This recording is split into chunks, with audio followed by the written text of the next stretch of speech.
الحمد لله وكفى وسلام على عباده الذين اصطفى أما بعد أعوذ بالله من الشيطان الرجيم بسم الله الرحمن الرحيم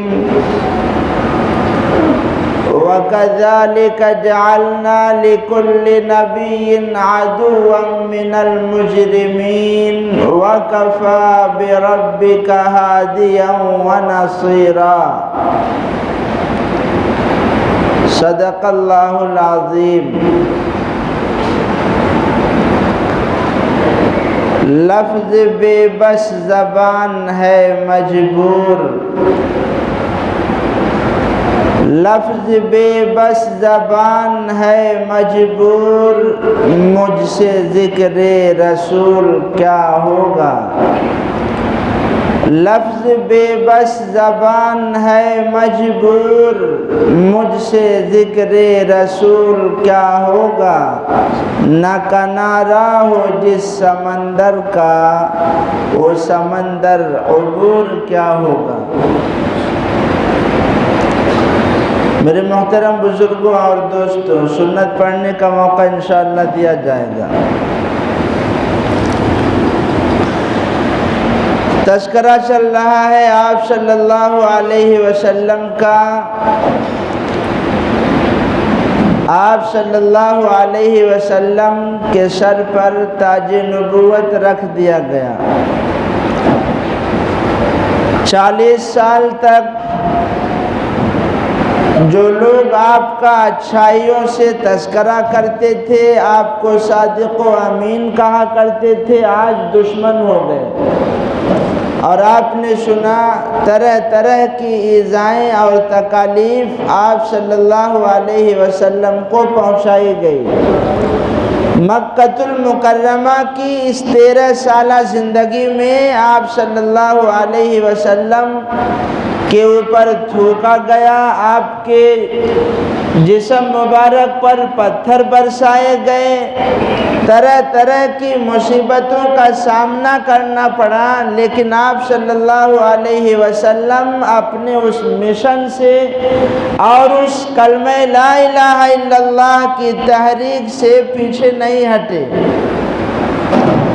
یہاں تک کہ ابو لہب جس نے آپ کو برا بھلا کہا، آپ کے شان میں گستاخی کی، ایسے گستاخوں کا انجام کیا ہوا اللہ نے دکھلا دیا. یہ تمام باتیں آپ نے سنی کہ ایک کے بعد ایک نئی مصیبتوں کا آپ صلی اللہ علیہ وسلم کو اور جو اسلام میں داخل ہوتے ان کو مصیبتوں کا سامنا کرنا پڑتا. یہ اسلام اور ایمان بڑی قیمتی دولت ہے. اللہ تعالیٰ نے بڑی قربانیوں کے بعد ہمیں اور آپ کو دیا ہے. اس کا اندازہ دنیا میں آدمی لگا نہیں پاتا. لیکن جب میدان محشر قائم ہوگا اور آدمی کے اچھے برے اعمال کا ثمرہ اور پھل دیا جائے گا اور بدعمالوں کو اللہ تعالیٰ جہنم میں ڈال دیں گے، کافروں کو بھی جہنم میں ڈال دیں گے، تو جو مسلمان جہنم میں چلے جائیں گے کافر تانا ماریں گے کہ دنیا میں تم مسلمان تھے، اپنے آپ کو موحد کہتے تھے، آج تم جہنم میں کیسے آ گئے؟ ہم آ گئے سمجھ میں آتا ہے، تم جہنم میں کیسے آ گئے؟ اللہ کی یہ طعنہ دیں گے تو اللہ کی غیرت کو جوش آئے گا اور اللہ تعالی ہر اس بندے کو جس کے دل میں رتی برابر ایمان ہوگا جہنم سے نکال دیں گے. تب کافر کہیں گے ربما یود الذین کفروا لو کانوا مسلمین، کاش ہم بھی مسلمان ہوتے. بار بار یہ تمنا کریں گے کافر، کاش ہم بھی مسلمان ہوتے، بھلے ہی نام کے ہوتے، تو آج اللہ تعالی ہمیں بھی جہنم سے نکال دیتے. اگر اللہ تعالیٰ چاہتے تو آدم علیہ السلام سے لے کر جناب محمد الرسول اللہ صلی اللہ علیہ وسلم تک جتنے بھی انبیاء آئے، ہر نبیوں کو ان کے قبیلے اور قوم میں بھیجا گیا، لیکن انبیاء کو تکالیف پہنچی، کبھی نمرود کا مقابلہ ہوا، کبھی شداد کا مقابلہ ہوا، کبھی فرعون کا مقابلہ ہوا، کبھی قارون کا مقابلہ ہوا، جگہ جگہ ظالموں سے مقابلے ہوتے رہے۔ اگر اللہ تعالیٰ چاہتے تو پیغمبر آخر الزماں جناب محمد الرسول اللہ صلی اللہ علیہ وسلم کو اللہ نے آخری پیغمبر امام الانبیاء بنا کر بھیجا، تو آپ آئے، میدان ہموار ہوتا، سب لوگ اسلام میں داخل ہو جاتے۔ اتنی تکالیف کیوں دی گئی آپ صلی اللہ علیہ وسلم کو اور اس سے پہلے ان انبیاء کرام کو؟ ایسے ایسے انبیاء گزرے ہیں جنہیں آروں سے چیر دیا گیا، جنہیں قتل کر دیا گیا۔ اللہ تعالیٰ ارشاد فرماتے ہیں وَكَذَلِكَ جَعَلْنَا لِكُلِّ نَبِيٍّ عَدُوًّا مِّنَ الْمُجْرِمِينَ، ہم نے ہر نبی کے لیے گنہگار دشمن رکھے ہیں، ہر نبی کے دشمن ہوئے ہیں۔ کیوں؟ اگر اللہ تعالیٰ چاہتے تو سب اسلام میں داخل ہو جاتے، پتھر کھانے کی ضرورت کیا تھی؟ اللہ تعالیٰ یہ سمجھانا چاہتے ہیں کہ یہ ایمان اور اسلام کی دولت کوئی معمولی دولت نہیں ہے، یہ منصب رسالت اور تاج نبوت جو انبیاء کے سروں پر رکھا گیا، یہ کوئی معمولی نعمت اور دولت نہیں ہے۔ یہ سمجھانے کے لیے، بتانے کے لیے، اس کی اہمیت کو اجاگر کرنے کے لیے اللہ تعالیٰ نے انبیاء کرام کے سامنے ظالموں کو کھڑا کیا۔ اللہ تعالیٰ نے انبیاء کرام کے سامنے ظالموں کو کھڑا کیا۔ یہی ابو لہب ہے جس نے آپ کو برا بھلا کہا، اللہ کی پکڑ آ گئی۔ نبی کی شان میں گستاخی کی سزا، اللہ نے اس کے جسم میں ایک پھوڑا پیدا کیا، اور ایسا مرض اس کو لگا ہے کہ ڈاکٹر اور حکمہ نے یہ کہا کہ اس کا مرض متعدی ہے، جو اس کو ٹچ کرے گا اور چھوئے گا اس کو بھی یہ بیماری لگ جائے گی۔ نتیجہ کیا ہوا؟ گھر والے چھوڑ دیے۔ یہ ابو لہب اتنا خوبصورت تھا، اس کا نام تو عبد العزہ تھا، لیکن اس کی خوبصورتی اور اس کے چہرے کی چمک اتنی تھی جیسے جب آگ جلتی ہے تو آگ کو دیکھو تو کتنی اچھی معلوم ہوتی ہے، لیکن جب آگ کو ٹچ کرو گے تو پھر آگ جلا دے گی، اتنا خوبصورت تھا۔ لیکن اللہ نے پکڑ کی، نبی کی شان میں گستاخی کی سزا اسے ملی، اس کے گھر والے ہی اس کو چھوڑ دیے، بستر پہ پڑا رہتا تھا یہاں تک کہ مر گیا۔ لاش کو کوئی چھونے والا نہیں، اٹھانے والا نہیں۔ حبشی غلاموں کو اجرت دے کر، پیسہ دے کر کے اس کی لاش کو اٹھوایا اور گڑھا کھود کے اس میں ڈنڈے سے ڈھکیل دیا گیا، لاٹھی سے ڈھکیل دیا گیا۔ اللہ نے یہ سزا دی۔ ابو جہل اس امت کا فرعون ہے۔ ابو جہل اس امت کا فرعون ہے۔ آپ صلی اللہ علیہ وسلم کے کتنے پیچھے لگا، آپ شروع سے تذکرہ سنتے آ رہے ہیں۔ آپ اس امت کا فرعون ہے۔ موسیٰ علیہ السلام کے زمانے میں جو فرعون تھا اس سے بھی بڑا اور بدبخت اس امت کا فرعون ابو جہل تھا۔ وہ کیسے؟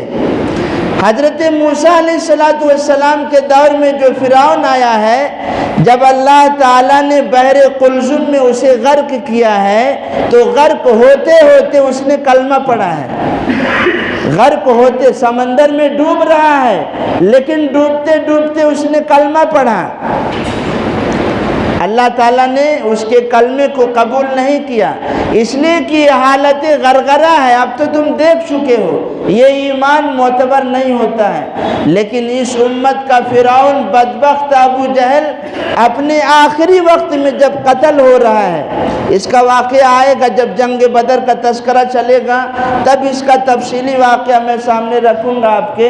لیکن جب یہ قتل ہو رہا اس وقت بھی کہہ رہا میں دنیا سے جا رہا ہوں، لیکن پہلے سے زیادہ میرے دل میں آج نفرت ہے محمد صلی اللہ علیہ وسلم کے بارے میں۔ بتائیے قتل ہو رہا، اتنی دشمنی تھی۔ آخر اللہ تعالیٰ نے اس کو بھی 2 بچوں کے ذریعے سے جہنم رسید کیا۔ یہ سلسلہ چل رہا ہے، آپ صلی اللہ علیہ وسلم کے اوپر ظلم و ستم ڈھائے جا رہے ہیں، یہاں تک کہ ایک بار ایسا ہوا ابو جہل نے بہت سخت جملے کہے آپ صلی اللہ علیہ وسلم کی شان میں، اور آپ کی نہایت گستاخانہ انداز میں توہین کی۔ ایک عورت نے، باندی نے دیکھ لیا یہ منظر کہ آپ صلی اللہ علیہ وسلم کو ابو جہل اتنا برے القاب سے کہہ رہا ہے۔ حضرت حمزہ گئے تھے شکار کرنے کے لیے، ابھی اسلام نہیں لائے تھے۔ جب شکار کر کے مکہ المکرمہ کی سرزمین میں داخل ہوتے ہیں تو یہ باندی جا کر کہتی ہے حضرت حمزہ سے کہ آج آپ کے بھتیجے کو ابو جہل نے بہت برا بھلا کہا ہے اور بہت ہی زیادہ توہین کی ہے۔ یہ بھی قریشی نوجوان تھے حضرت حمزہ، جوش آ گیا، تیر کمان ہاتھ میں لیے مسجد حرام میں پہنچے۔ ابو جہل اپنے ساتھیوں کے ساتھ وہاں بیٹھا تھا اور سیدھا جا کر کے کمان سے ابو جہل کے سر پہ دے مارا۔ ابو جہل کا سر پھٹ گیا اور خون نکلنے لگا۔ اب لوگ مقابلے میں آ گئے، لیکن ابو جہل نے پھر کہا بھائی غلطی میری ہی ہے، واقعی آج میں نے آپ صلی اللہ علیہ وسلم کی شان میں بہت گستاخانہ الفاظ استعمال کیے ہیں۔ حضرت حمزہ نے مارا اور مار کر کہا کہ میں بھی جو ہے محمد صلی اللہ علیہ وسلم کا کلمہ پڑھتا ہوں، اور فوراً کہا اشہد ان لا الہ الا اللہ واشہد ان محمدن عبدہ ورسولہ۔ یہ اسلام کا شعر، حضرت حمزہ اسلام میں داخل ہو رہے ہیں، سید الشہداء ہیں۔ پڑھنا پڑھانا دیکھنا سننا ثواب ہے، پڑھنا پڑھانا دیکھنا سننا ثواب ہے، قرآن پاک ایسی مقدس کتاب ہے۔ حمزہ کو ہی شہیدوں کا سردار جانیے، حمزہ کو ہی شہیدوں کا سردار جانیے، میرا نہیں یہ میرے نبی کا خطاب ہے۔ اللہ کے نبی صلی اللہ علیہ وسلم نے حضرت حمزہ کو شہیدوں کا سردار قرار دیا۔ یہ غزوہ احد میں شہید ہوئے حضرت حمزہ رضی اللہ عنہ۔ 70 مرتبہ آپ صلی اللہ علیہ وسلم نے حضرت حمزہ رضی اللہ عنہ کی نماز جنازہ پڑھائی ہے، بہت چاہتے تھے آپ صلی اللہ علیہ وسلم کے۔ حضرت حمزہ اسلام قبول کر لیے، چند دن کے بعد ہی ایک میٹنگ ہوئی، چونکہ یہ طوفان تھمتا نہیں تھا، جتنا کہ دباؤ گے اتنا ہی یہ ابھرے گا، جتنا کہ دباؤ گے اتنا ہی یہ ابھرے گا، اسلام وہ پودا ہے کاٹو تو ہرا ہوگا۔ یہ لوگ کچلنے کی کوشش کر رہے تھے، لیکن اسلام روز بروز بڑھتا جا رہا ہے، روز بروز لوگ نئے نئے اسلام میں داخل ہو رہے ہیں، یہاں تک کہ ایک وقت وہ بھی آیا، ان کی پلاننگ ہوئی، میٹنگ ہوئی، ابو جہل نے انعام رکھا کہ جو محمد صلی اللہ علیہ وسلم کو نعوذ باللہ قتل کر دے گا اسے 100 اونٹ انعام دیا جائے گا۔ اب اس لالچ میں آ کر حضرت عمر رضی اللہ عنہ نے تلوار اٹھائی اور آپ صلی اللہ علیہ وسلم کو قتل کرنے کے ارادے سے چل پڑے۔ میں نے بتایا تھا آپ کو حضرت ارقم ابن ابی ارقم رضی اللہ عنہ کا جو گھر تھا صفا پہاڑی کے قریب، یہی مرکز تھا، اسی میں آپ صلی اللہ علیہ وسلم رہتے تھے۔ حضرات صحابہ جو ایمان لاتے وہیں پر رہتے تھے، اپنا نماز روزہ اللہ کی تسبیح وغیرہ تمام صحابہ وہیں پر کیا کرتے تھے۔ اس طرف عمر رضی اللہ عنہ تلوار لے کے چل پڑے ہیں۔ راستے میں ایک صحابی سے ملاقات ہوئی، پوچھا بھائی کہاں جا رہے ہو؟ عمر نے کہا آج صفایا ہی کر دیتا ہوں، یہ روز روز کا جھگڑا ہے، نہ رہے گا بانس نہ بجے گی بانسری۔ چنانچہ عمر رضی اللہ عنہ سے ان صحابی نے کہا ارے چھوڑو، ابھی اس کی تو بعد میں خبر لینا، پہلے اپنے بہن اور بہنوئی کی خبر لو۔ تمہاری بہن فاطمہ اور تمہارے بہنوئی سعید بن زید وہ بھی اسلام میں داخل ہو گئے ہیں۔ اب عمر رضی اللہ عنہ نے سوچا یہاں تو معاملہ الٹا ہو گیا، اب پہلے ادھر جاؤں کہ ادھر جاؤں؟ چنانچہ سوچا پہلے گھر کا ہی معاملہ نمٹاتے ہیں، بعد میں ادھر دیکھیں گے۔ جب گئے تو دروازہ بند تھا، حضرت خباب قرآن کی تعلیم دے رہے تھے، ان کے بہن اور بہنوئی کو دروازہ کھٹکھٹایا۔ جب دروازہ کھٹکھٹایا تو پتہ چلا، احساس ہوا کہ یہ تو عمر کی آواز ہے۔ فوراً جو ہے خباب چھپ گئے جو قرآن کی تعلیم دے رہے تھے، اور بہن اور بہنوئی نے جو کیا نام ہے قرآن کا حصہ تھا، پارا تھا، اس کو جو ہے چھپا دیا۔ دروازہ جب کھولتے ہیں تو فوراً مارنے لگتے ہیں عمر رضی اللہ عنہ کہ سنا ہو تم لوگ بے دین ہو گئے ہو، یہاں تک کہ پٹک پٹک کے اپنے بہنوئی کو مارا۔ اب ان کی بہن فاطمہ چھڑانے کے لیے آئی تو ان کو بھی ایسا تھپڑ رسید کیا کہ ان کے بھی خون نکل آئے۔ تو جب اتنا مار رہے ہیں تو بہن نے کیا کہا؟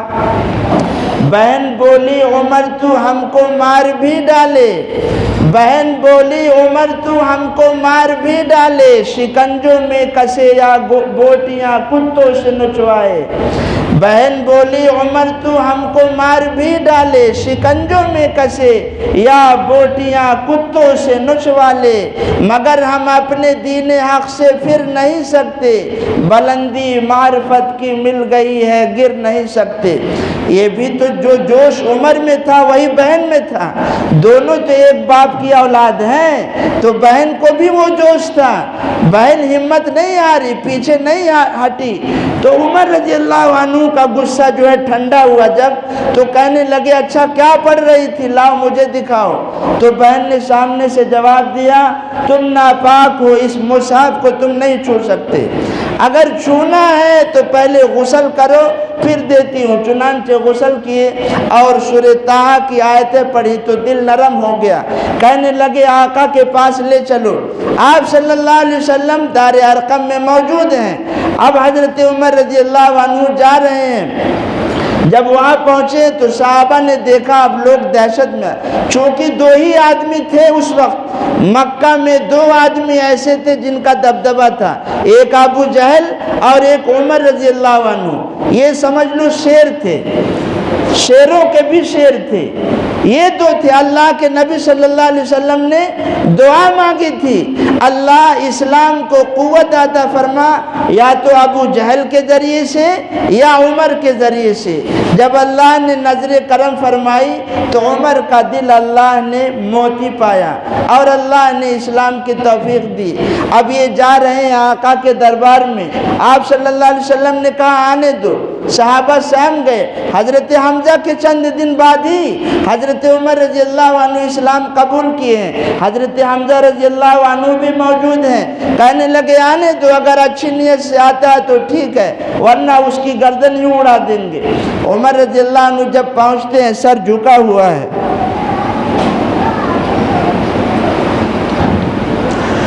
آپ صلی اللہ علیہ وسلم کے سامنے کھڑے ہیں اور کہتے ہیں یا رسول اللہ آپ کا غلام بننا چاہتا ہوں اور کلمہ پڑھنا چاہتا ہوں۔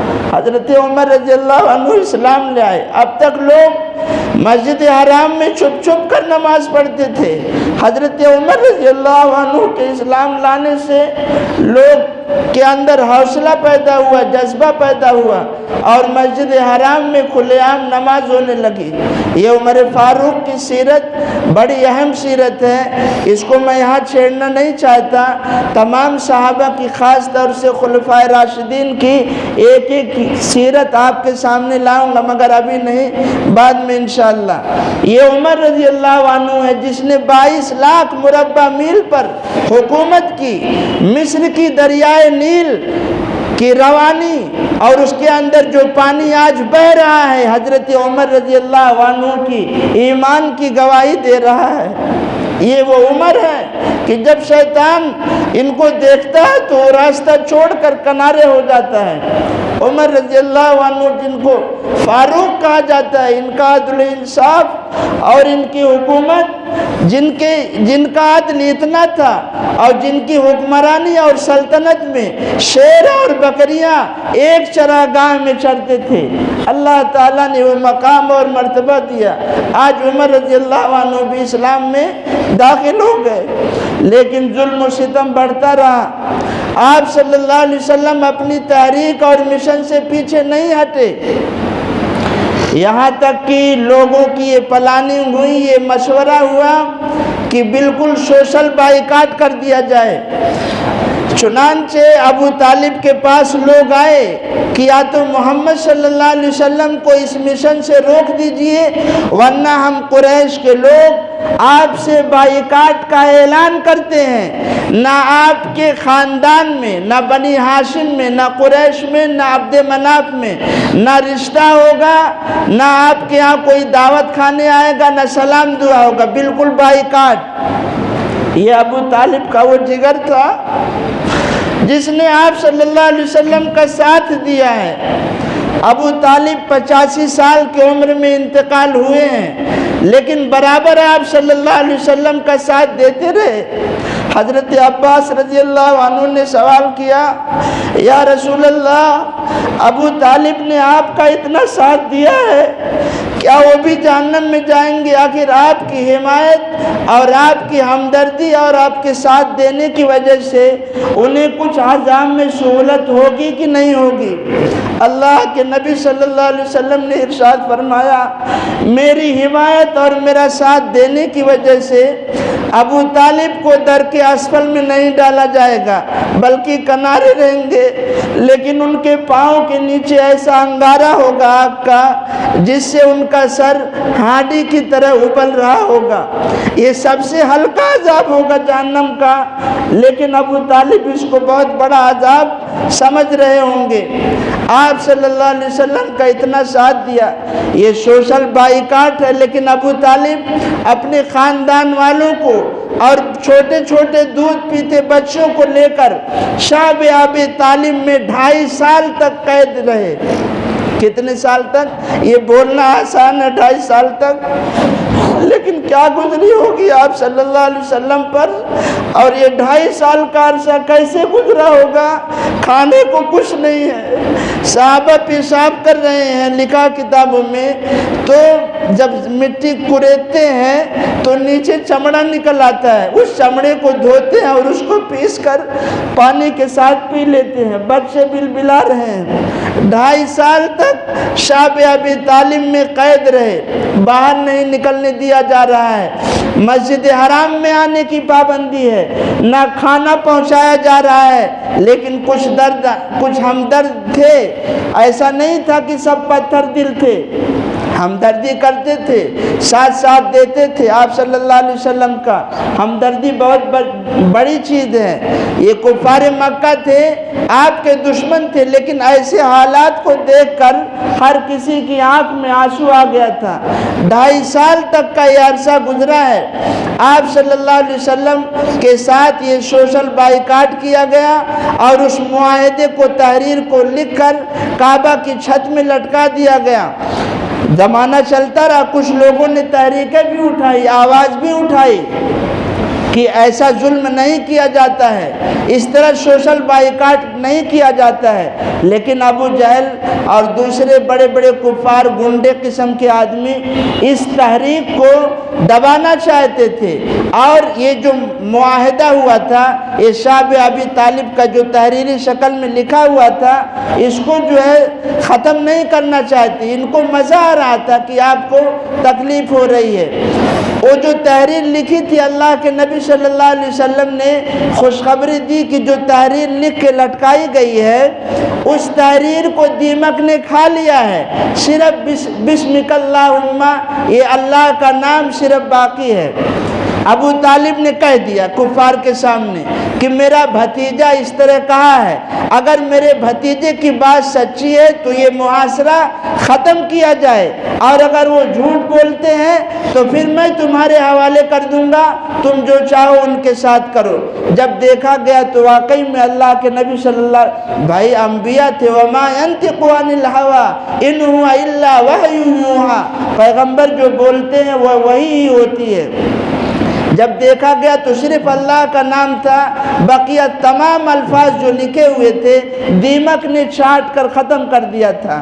لیکن جو عام طور پر بولتے ہیں، چونکہ میرا انداز ایسا ہے کہ میں جو غلط رہتا ہے اس کو کنارے کر دیتا ہوں، جو صحیح رہتا ہے اس کو کنارے کر دیتا ہوں، ڈالڈا گھی الگ الگ کر دیتا ہوں۔ آپ دیکھیں گے انشاءاللہ جب تک ہم رہیں گے اچھا اور کھرا کھوٹا ہم الگ کر دیتے ہیں۔ عام طور پر لوگ بولتے ہیں کہ اس تحریر کی وجہ سے یہ معاہدہ ختم ہوا، لیکن ایسی بات نہیں ہے۔ تحریک لوگ چلا رہے تھے، لوگوں کی تحریک چلانے کی وجہ سے یہ معاہدہ ختم ہوا۔ یہ بات اور ہے کہ اس میں ایک یہ سبب یہ بھی تھا، لیکن یہ ضعیف قول ہے۔ بہرحال یہ معاہدہ ختم ہوا، 2.5 سال کا عرصہ شعب ابی طالب میں آپ صلی اللہ علیہ وسلم نے یہ گزارا ہے۔ اب اس کے بعد تو اور تیزی آ گئی دشمنی میں، آپ صلی اللہ علیہ وسلم کے لوگ دشمن ہونے لگے، تو اللہ تعالیٰ نے آپ صلی اللہ علیہ وسلم کو اجازت دی اور آپ صلی اللہ علیہ وسلم تبلیغ کے لیے طائف کا سفر کرتے ہیں۔ یہ طائف مکہ المکرمہ سے 120 کلومیٹر دوری پر ہے۔ اسی طائف قبیلے کے پاس حضرت حلیمہ سعدیہ قبیلے بنو سعد تھا، جس کے بارے میں آپ سن چکے ہیں کہ آپ صلی اللہ علیہ وسلم وہاں 4 سال تھے اور حضرت حلیمہ سعدیہ نے آپ کو دودھ پلایا۔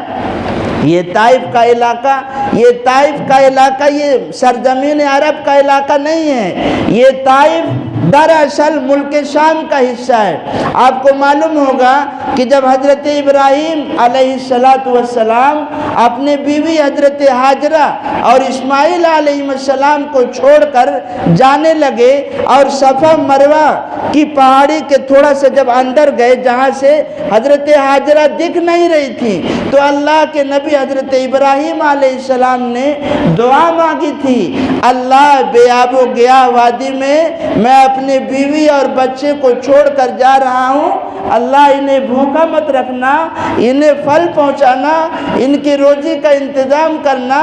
اللہ تعالیٰ نے حضرت ابراہیم علیہ السلام کی دعا قبول فرمائی، اور یہ طائف جو بستی ہے یہ دراصل ملک شام کا شہر ہے۔ حضرت جبرائیل علیہ السلام نے پوری بستی کو اٹھایا اور مکہ المکرمہ عرب کی اس سرزمین پر لا کر کے رکھ دیا جہاں قبیلے بنو سعد آباد تھا۔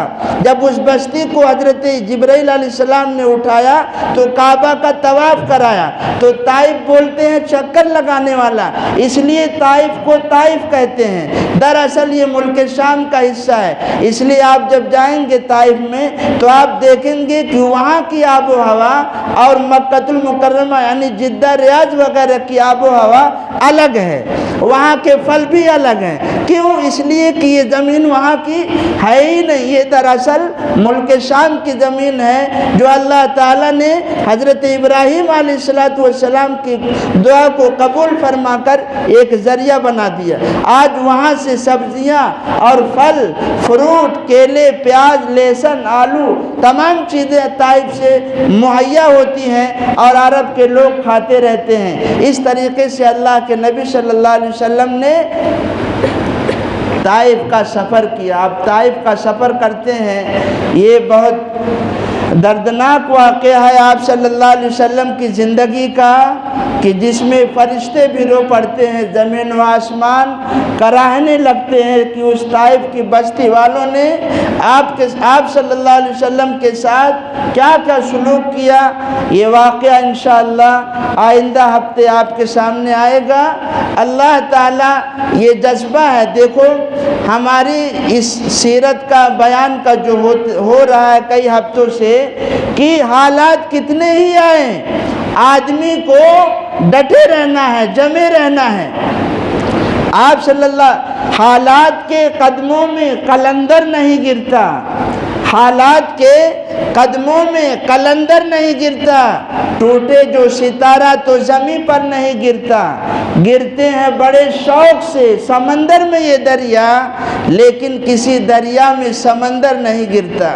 تو حوصلہ جذبہ اتنا ہونا چاہیے، حالات کیسے ہی آئے اپنے اسلام کو ہم اپنے سینے سے لگا کر رکھیں گے، شاعر اسلام کو اور اسلام کے احکامات کو اپنے سینے سے لگا کر رکھیں گے۔ اللہ تعالیٰ یہ جذبہ ہم تمام مسلمانوں کے دلوں میں پیدا فرمائے۔ انشاءاللہ آپ سنتے رہیں گے، اللہ تعالیٰ جو کچھ ہم بول رہے ہیں اس کو قبول بھی فرمائے۔